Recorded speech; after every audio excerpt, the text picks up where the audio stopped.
திருநெல்வேலி அரசு மருத்துவக் கல்லூரி மருத்துவமனையில் உலக செவிலியர் தினம் எழுச்சியுடன் கொண்டாட்டம். நமது செவிலியர் நமது எதிர்காலம் கருப்பொருள் எதிரொலி. திருநெல்வேலி அரசு மருத்துவக் கல்லூரி மருத்துவமனையின் பல்நோக்கு மருத்துவமனை வளாகத்தில் இன்று உலக செவிலியர் தினம் சிறப்பாக கொண்டாடப்பட்டது.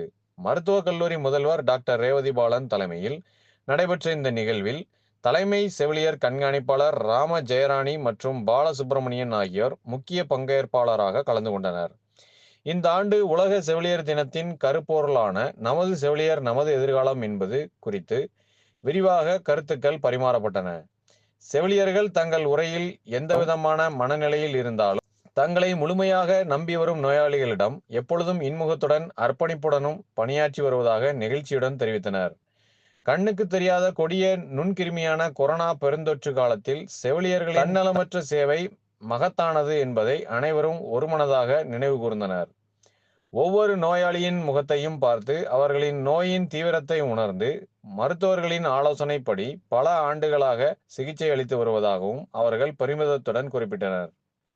மேலும் செவிலியர் தொழிலுக்கு வித்திட்ட பிளாரன்ஸ் நைட்டிங்கேல் அம்மையாரை இந்த உலகம் செவிலியர் தினத்தில் நன்றியுடன் நினைவு கூறுவதாகவும் அவர்கள் தெரிவித்தனர்.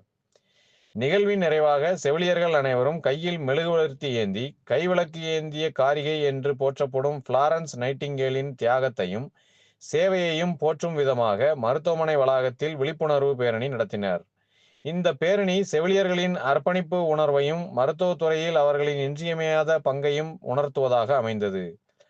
இந்த உலக செவிலியர் தினம் கொண்டாட்டம் திருநெல்வேலி அரசு மருத்துவக் கல்லூரி மருத்துவமனையின் செவிலியர்களின் அயராத உழைப்பையும் நோயாளிகளின் மீது அவர்களின் கருணையையும் போற்றும் ஒரு வாய்ப்பாக அமைந்தது.